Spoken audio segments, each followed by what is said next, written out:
Hi, my name is Wayne Cullington. I'm injured by my AstraZeneca jab and had an idea just to try and talk to fellow people. You know who I'm going to be talking to today, but just basically finding a little bit more about how we were before we became a statistic, because that's all we seem to be these days. The media don't want to know, or they haven't been until very recently. So, yeah, let's find out a little bit more about what made us before everything went wrong. So, hello, Crystal. How are we doing, mate? Okay, all good. Yeah. So, I mean, going back to a few years ago, I mean, obviously, we all had different sort of lives, didn't we? Before we even get into the idea of what made us then take something we now know is not safe and effective. But tell me a little bit about you. Um, Builder, property developer, landlord, um, working build works for disabled, doing pit lifts, external chair lifts, internal works, door widenings, which was my main contract for 5 years. While doing houses, buying houses, getting them, doing them up, selling them, or renting them. So I was working Monday to Saturday for like 6 days a week. And then up to 6 in the morning, come home, go training at 7, one of the boys, come home at 8 or 9, sort the house out, bit of food, go to bed and start again. Then the training was really good. I was competing, gonna go into Ironman.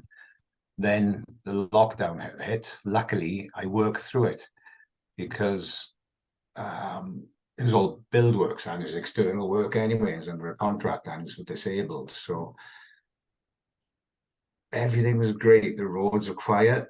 So instead of taking an hour and a half to get to work, it was taking an hour. It was great. There's nobody around. I did enjoy lockdown. I know it was a hard time for everybody, but I was quite lucky because I think I did stop for the 4 weeks in March when we were first in lockdown. But I was asked then if I wanted to go to work. Sitting in the house was driving me mad. So yeah, started a contract up, and I worked just doing running, and I was working, coming home and just running because all the gyms were shut, which was killing me again. And that was all great up until March, end of March, when I had the AstraZeneca. Then I worked 3 weeks after it, and then that's when it started. I had the blood clot, so I couldn't really drive. My leg was hurting. And then 2 or 3 weeks after that, everything just went crazy. That's when I was having the shakes, seizures, collapsing, brain fog. I thought I was going bonkers. And then back and forth the doctors, they were saying it was anxiety, as they tell everybody. I remember, I think 3 months in, I went to the doctors, chest pains, palpitations, and the doctors said, what do you want me to do for you? I said, I don't know, I'm a builder, I'm not a doctor. He sent me to the hospital for blood tests. And I remember walking in the hospital, and I started shaking, and I went up to have the blood test, and the guy goes, no, you got to sign in downstairs. And I said, look, I don't feel very well. Can you just give me the blood test so I can go? No, you got to go back down and sign in. And I remember going back in the elevator. I thought I was going to drop in the elevator, but I managed to get out of the elevator, walk a few yards down the corridor, and then just collapse in the middle of the corridor. And I woke up in A&E. And oh, it's horrible. Sitting in A&E, I was shaking. People were staring at me, wondering what was wrong. Oh, it's frightening. Absolutely horrible. Then I seen a doctor. The doctor said, came back and said, oh, I spoke to a couple of specialists. It might be an adverse reaction. Don't worry about it. You'll get better. But this, what's this, March, April, May, June, May, June-ish that was. So didn't hear anything. Well, you weren't allowed to hear anything. We have nothing. You put some, I remember I put on, I think either Instagram or somewhere, what happened to me. It was deactivated, taken straight off, which if I'd seen more, because social media was the only place to go, wasn't it? Newspapers, there was nothing bad about the vaccine. Nobody ever told you anything. You weren't allowed to mention anything bad. And from there on, just deteriorated through the year. I picked up a little bit at the end of the year. I tried going back to work, but I was still having the palpitations, the seizures. I seen a cardiologist in July. He said that I got a prolapse valve that I was born with, and he put me on beta blockers, but nothing really helped through the year. And then the beginning of 2022, I tried going back to work again. That's when I was collapsing, having these chest pains. Back and forth the doctors, nothing. Neurology, because it takes 9 months to see a specialist. So in the beginning, it was hard enough for them to say, look, can I see somebody? There's nothing wrong with you. But it gets to the point where you're like a year later, oh yeah, perhaps we will send you to see somebody. But then it takes 9 months to see somebody after that. So you have to pay private. And then it took a turn for the worst last year in March. It was getting really bad. And then it ended up in June. As you said, I went to the doctors, anxiety, went to the hospital for 3 days. They said there's nothing wrong. Went back to the GP. It's anxiety. This is the bit I can't believe, because if I had this proper care in the beginning, I wouldn't be in the situation I'm in now. So the doctor, antidepressants, go home, go for a walk. On doing so, cried my eyes out, collapsed outside the house, paid to see a private cardiologist, who I seen 2 days later, who rushed me straight back into the same hospital that signed me out saying there was nothing wrong, with 40% heart failure, dilated cardiomyopathy, 3 leaky valves. Was in hospital for 2 weeks there. Right. And I had pains in my stomach for some reason. It was around the same time, which they've now found out I got exocrine pancreatic insufficiency. My pancreas has stopped working. So I got to take tablets with every meal, every snack I have. So that kind of happened the same time. But I was having these symptoms in 2021, about 4 or 5 months after, but I didn't think anything of it. Because it's hard to know what to concentrate on: the seizures, the collapsing, the headaches, the stuttering, the brain fog, the bad stomachs, the muscle aches, the tinnitus, pains. So it's hard to think it's something different every day. And I got to see the neurosurgeon next week something's wrong with my left and right side of my brain. This slowing. So he's done some bloods for that now, which I've got to go somewhere, not special, but they've got to be put on ice and then taken to be tested. So they do the bloods, they put them on ice for some reason. I don't know. Is this for lactose, ammonia, and another word I can't even read with the doctor right now. So those tests will be done now next week, seeing the neurosurgeon the week after. I got the echocardiogram next week to see if my valves, because when they said I had the prolapse valve after the vaccine, it seems to have repaired itself now. Look, a prolapse valve doesn't repair itself. So there must have been inflammation in my heart back then. This is what started it off. So if they're all okay, they're gonna take me in, stop my heart, hopefully start it back up to get me out of the atrial fibrillation, hopefully, and then go from there. I'm on other tests on my stomach, waiting to see a rheumatologist. But these things take so long. Okay. 9 months is a long time to be suffering, from the time they actually let you see somebody, instead of saying, "Oh, it's all in your head." So yeah, that's where I am at the moment. So I'm not working. Like, I can't work. I got to be careful with my driving license because of the collapse. And the seizures, since I've had the heart failure, have calmed down, because the neurosurgeon said that might have been because of the high blood pressure. Because my blood pressure doesn't get above 80 over 70 now. It gets really low. Yeah, my heart rate is still between 40 and 180. But I mean, is that because the medication you're on that it keeps it so low? Yes, they're trying to keep it low, so it's kind of repairing itself. Yeah, because I'm on so much medication now. It's unbelievable. I mean, the blood pressure, I mean, I've been on so much medication for about 2 years, but my blood pressure has never been that low. Yeah. But they've never striven to get it any lower. The difficulty is then you left with more neurological issues the higher it is. Headaches, migraines.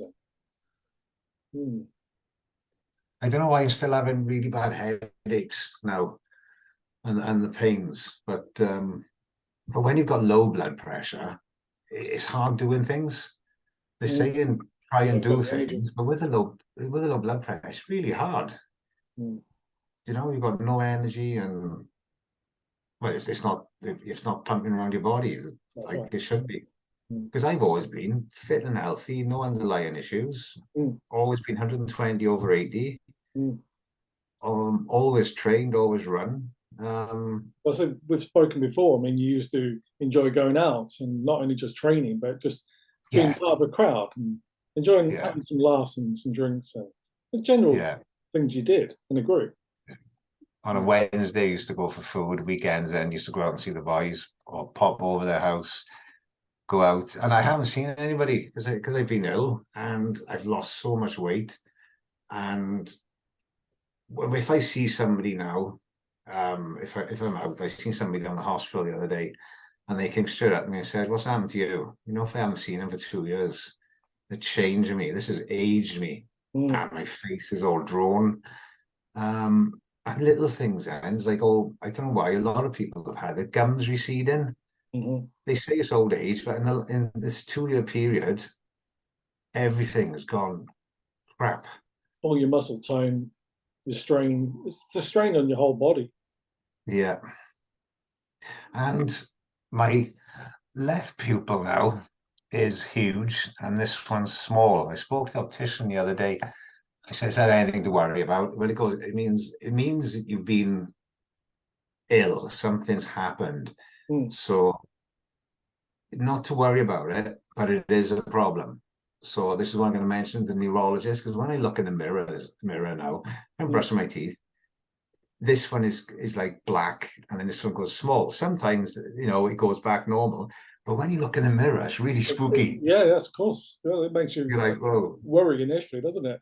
Yeah. I'm surprised the optician hasn't actually just said, "Look, let's do a test to make sure there's no underlying, things." Yeah, they've done the test where you pick these spots and everything, and that seemed to be okay. But it's an issue that wasn't there before, because they felt like stroke symptoms after the vaccine. You see, that's it. So they only tested for the blood clot in the calf, because that was a bit that was swollen. They didn't test for anything else. They did the platelets check, which was low, but they didn't check anywhere else. Because they can do the microclotting, can't they, as well, with the D-dimers, which is what most of us seem to have issues with. It's that sort of a clotting issue, because you've got low energy. It kind of points to that, but most doctors then don't want to carry on with it and investigate further. Oh yeah, he didn't. He denied it was the AstraZeneca. He said, "Oh no, we haven't got anybody having blood clots." Then they even wrote on the report that the VDPS, they said, "Oh, the doctor says it was nothing to do with the vaccine." But then when I complained, they'd written me a 3-page letter now saying, "Well, we can't say it was, and we can't say it wasn't." But in the beginning, they said it's definitely not.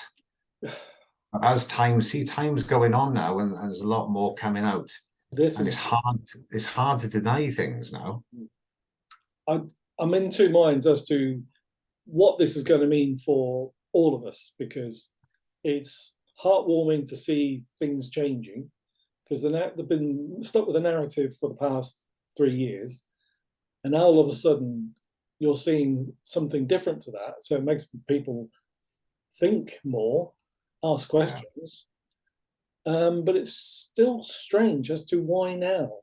Why are they letting you do it? Whereas they have been holding this whole huge censorship.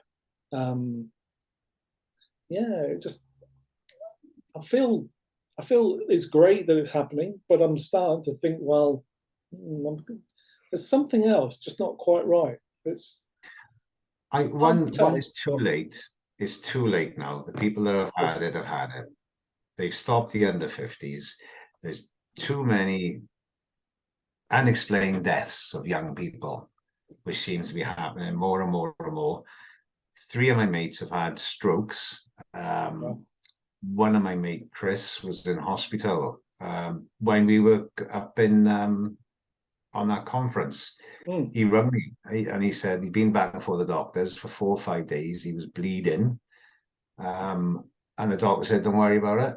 And I told him to go to A&E. He went to A&E. He was in hospital for 10 days. He had 2 or 3 bags of blood put in. Don't worry about it. These doctors have got a lot to answer for. But then again, they just follow their textbook. Yeah, but at some point or other, they've got to say, well, if certain things are lining up, it can't then be nothing. And there's got to be red flags. There's got to be triggers. Yeah, there's got to be something that then says, well, hang on a minute, let's just think about this for a minute. Yeah. I had it for 2 weeks, and within that 2 weeks, I could have died. That's not just me saying something big. That's just what they said. How I then didn't have a brain hemorrhage or something similar to so many that have died in a short period of time, I do not know. Yeah. Look, has it? I'm still here, but it just makes you so angry. You know, you can say that so many people have been affected by their injury from their totally safe and effective treatment. You can say that so many people have been paid out or rejected for their claims, and the stories look great in the papers. But you'll never forgive all those who've been coercing this and pushing it for the last 3 years as being something we needed to be worried about, and then to have this this jab for it, and that won't be forgiven. Whatever happens, that won't be forgiven. Our health has just taken too much of a knock for that. I'm sorry, but I think everybody's body who's been through this has had a hammering, and it's hard to basically. It's damaged us, and this is if we can get over. It's taken a toll on relationships, isn't it, as well? Oh, big toll. My girlfriend's been great. To be honest, that's amazing, because you said to me before about that, and I think that's brilliant, because you're really going through some stuff at the moment, but she's, you know. Yeah, she didn't sign up for this. No, of course. But it's yeah, she has been. She cries as well when I get letters and certain appointments. She sees me on all these machines. She came with me on the EEG with all the things in your head. Electrodes. It's. I don't want to put anybody through that, but she's stuck with me, and she's been brilliant. She's been so supportive. Just shows you how amazing some people are. They've got that such empathy, and respect, because they obviously love you unconditionally. Yeah. And then he's just going to stand by you, and that's amazing. She's gone up to Leeds now to see her grandson. It's just had a baby grandson, and she's gone up for the week. I would have loved to go on with her, but I've got hospital appointments this week, which I can't push out, because once I push them out, they could be another 3 or 6 months down the line. It's the problem. I've got the same sort of situation that I've waited a year to get a referral back with a neurologist. Not saying Yeah, the neurologist is probably the ideal thing for me, but they're the ones that can then make it so much easier to be investigated. I'm already yeah, going to get another MRI, they tell me, through my constant talks with new doctors, like we were just speaking earlier on. Um, Having the same old doctors in your practice for years, and then all of a sudden they disappear straight after the pandemic has kind of ended and these totally safe and effective shots are being withdrawn and removed from the need to be pushed on the public. They all seem to have disappeared. They all seem to have retired and moved off to pastures new. So you've now got people that are totally willing to listen to you. You want an MRI, and I'm speaking to quite in depth. Yeah, yeah, fine. That sounds great. That's just what you need. Brilliant. Yeah. Want a referral after a year? Yeah, yeah, no problem. I've got to wait a year till I get to see them. yeah, January yeah. I think 2024. I mean, what? was it 2024. That's when you got Yeah, the it's my appointment. appointment for seeing a neurologist. I waited a year to get back with a referral with them, and now I've got to wait another year as well. Of Mine, because course. my private insurance has kind of kicked in. So last June I was able to have a bit of private care. They hate it when you say I'll go private. They don't like that. Why do you want to go private? I say because I want to know what it is, so I can start treating it and I can get back to work. So, I told them I'm not working. I've got no money coming in. So the quicker I get better, the quicker I can get back to work. So if I can speed things along by using private care, you tell me what I need, what tests I need, I'll get them done. But it's so slow. it makes sense though, because the sooner you get more in-depth diagnosis, then Yeah, surely you can then stop things getting any worse. yeah. But getting back to that normal sort of life, crikey, don't we all want that? Just to turn a corner and say, right, that's enough of that. One nurse said to me when I went, because I went pre-diabetic for some reason after the heart failure. And a nurse called me and was sitting there. I showed her my diet. She said, "Oh, your diet's fine. We don't know why it's gone like this." I thought, all right. And she said, "You're never going to be the same Christopher again." That really hit home, that did. But then as we all do, we're all looking into things. These are my symptoms. So I've asked the doctors, hemochromatosis, I've asked them, they've done a test for that. I'm still waiting for the results. So I rang the doctor. I said, I got these symptoms. Could it be this? Because my ferritin levels are high. And she went, oh, that's a really good idea. Who advised you that? I said, I Googled it last night.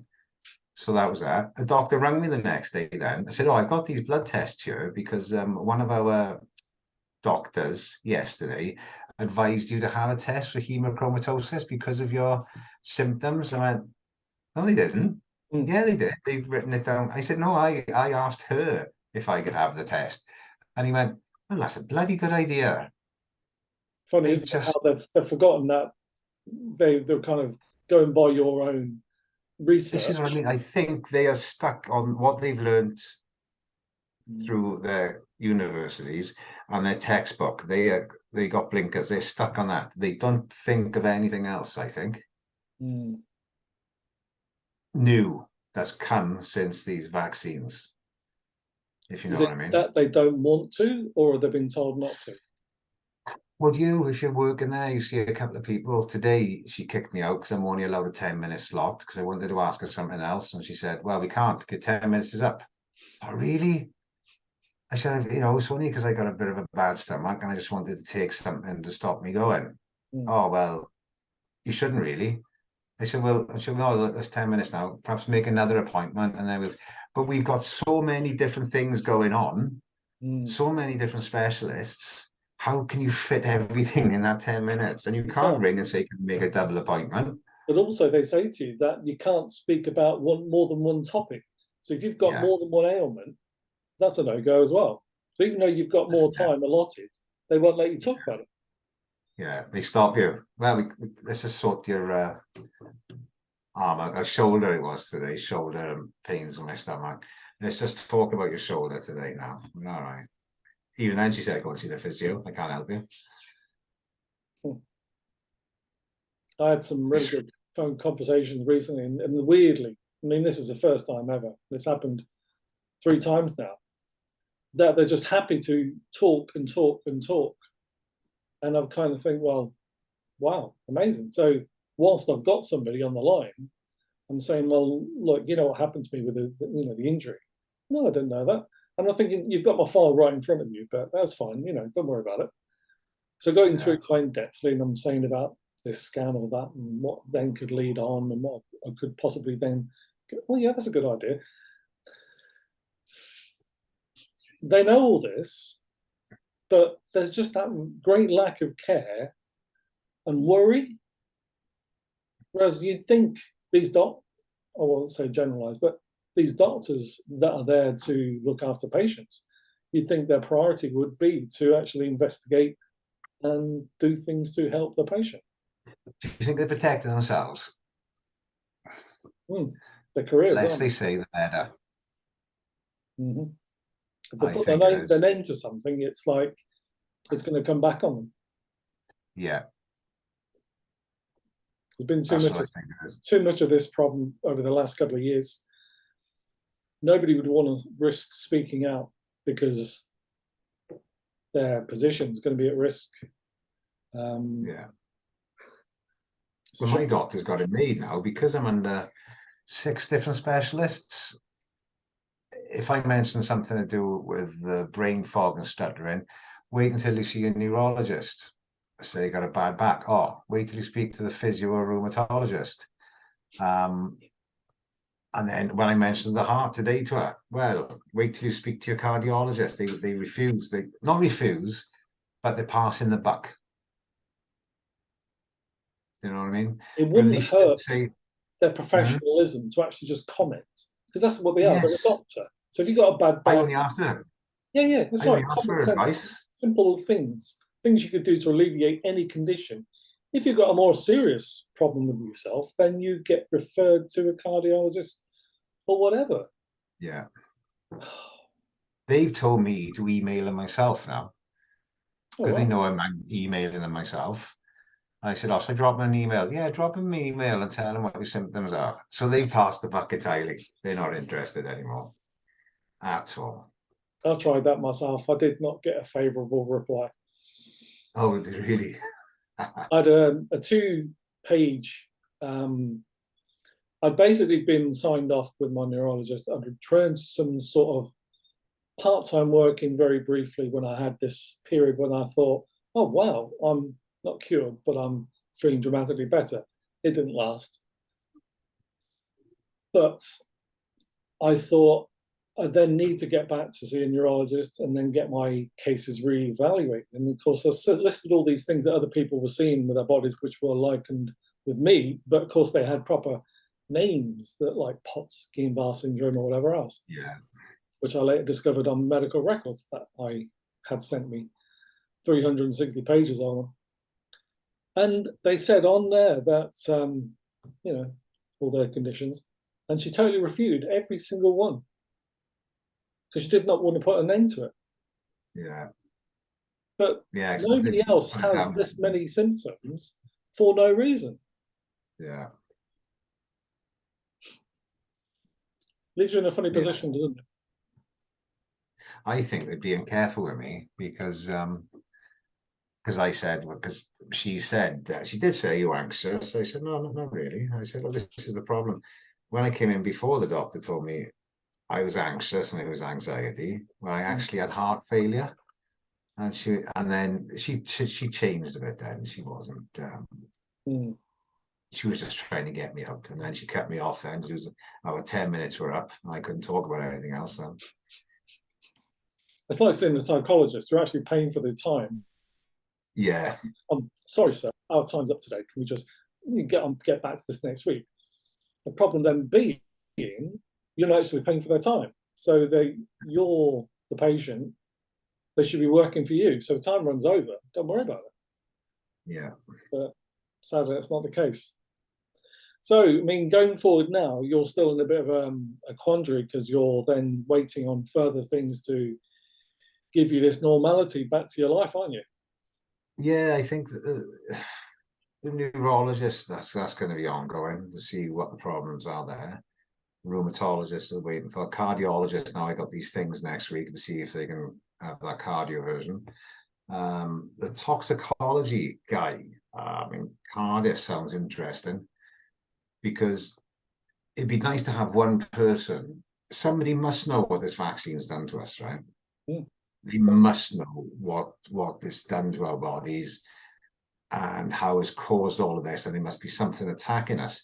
So it'd be nice to see one person who looks at the whole thing rather than 5 or 6 different specialists, if you know what I mean, to tie everything in. Because it's so many symptoms with so many different specialists, but it'd be nice just to have one person to piece them all together. It's like a little jigsaw, I think. There's no way. The weird thing is with these trial data, you know, the information that's been coming out over the last year or two, the information is contained within them, and every single symptom that you'll have, even me, they might be very different, but they still are attributable to that. They know that, what was it, 8 pages of Pfizer documents that listed almost every single ailment you could possibly imagine. Everything. Some of the stuff was frightening. Some of it was frightening. Isn't it? I mean, what was it? 2.5 months, they had like 40-odd thousand doses given, 2,000 died. I mean, and they picked up all these symptoms from all that sort of data. I mean, it's shocking, isn't it? If I went on that day, because I was very reluctant to have it anyway, I only had it because of work, because the lady I was working for had a stroke, and they said it stops transmission, isn't it, and all of that rubbish. So I remember going there. If they would have handed me that 7-page adverse reactions and I would have sat there and read it, I would have walked straight out. There was no chance in hell I would have taken a chance. I always read them on any medication I've had off the doctor. I always read the side effects. What date was yours given, Christopher? 28th of March. 28th of March. 2021. It's coming up now. Mm, 2 weeks. It's a horrible anniversary. It is hard. Last year. It's a very last year. time. It was really bad last year because that's when it started all kicking in again with all the chest pains and palpitations. It's like a little roller coaster. You know, it's up and down waves all the time. Some days you wake up, don't feel so bad, and then in the afternoon it kicks in. And then some nights you don't sleep. Sometimes you get up and you just can't move.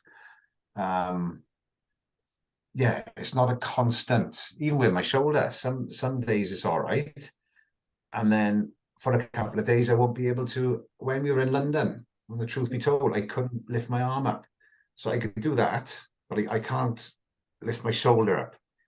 You know, it's weird. It's just it hurts, or you've got no energy, so you just can't do anything for a long period of time. It's got to be something. I just love to know what it is. That's all we want to know. What it is, how to get over it, and get on with life. That's right. I mean, the frightening thing is, you see, I seen it as 15, might not be anything related with it. 15-year-old boy playing football, died suddenly. You're seeing more and more of this all the time, and it's hard not to think about it because he died of heart problems. I've had heart failure and delayed cardiomyopathy for no reason at all. They done the angiogram. My heart was fit and healthy, no blockages. There was no reason for it just to go like that. No reason for my pancreas to go like that. But what has caused it? And then you see all of these things coming up all the time in the paper. Die suddenly, die suddenly. A lot of professional players on pitches were tested. Sports people, these ones are at the pinnacles of their career. They're prime fit. Yeah. How can they just drop? That's right. But nobody questions it. Even the sports bodies, they won't question it either. No. That shows you coincidence. Coincidence. The culpability. Oh yeah, everything's a coincidence. Yeah. It's funny when you were saying about your getting your jab. I mean, I was pretty much the same. She was full of a cold, streaming eyes, coughing. She says, don't worry, you're safe, you won't get it. And I'm thinking, like, looking back to that, and they're talking about masking and all these germs and everything else. If I'm safe from not getting that, then it makes a mockery of absolutely everything else that came after. Yeah. But it's just like a jab in my arm. Then gave me this piece of paper and said, there's just a couple of things that you might want to be aware of later, you know. But it's said with such a lack of worry that you just don't take it seriously. I've looked at my sheet very recently, a couple of days ago, and I looked at it, and quite clearly it says this chimpanzee adenovirus. And I'm thinking, what the hell did I put in me? You know, I'm thinking, if should have given me this piece of paper on the day and Yeah. look at it before I had the injection. Oh, what's that? Is that something I need to be worried about? And you would immediately question things, but of course, everybody's story is totally different. Everybody had this treatment for a different reason, whether it's to keep your family safe, your own health isn't that great, so you've been told that it's the best thing you can do to give your body a chance to fight its immune system. But we're all lied to, weren't we, mate? And now we're I've got my form there, and it's got all the side effects on it: sore arm, fluey, aches, shivers, and that there was 7 side effects on there. Nothing else. Nothing else at all. Like is a 4-page document that they gave me after I had the vaccine, not before. And as the weeks went on, these sheets changed rapidly in the amount of detail that they had on them. Things Yeah, to we were misinformed. We were misinformed, and we weren't allowed to know anything else. We didn't have informed consent. They hid it. They hid everything. That's right. And that's the dangerous thing, isn't it, in society today? You Right, can't make informed consent if you're not given all the information about the risks. And obviously they knew about the risks because they're even warned, the regulating body in this country were warned about it, that there would be injuries and deaths to come. But they then never even planned for anything, never even put anything in place to then prepare anything. I can't still. We need to draw today to an end. But it's been nice talking to Christopher again. And you. We'll catch up again at some point, and in the meantime, we have to keep fighting, don't we? Yes. Yeah, definitely. Have a catch up again. Okay, mate. Okay, we'll see you later. Bye bye.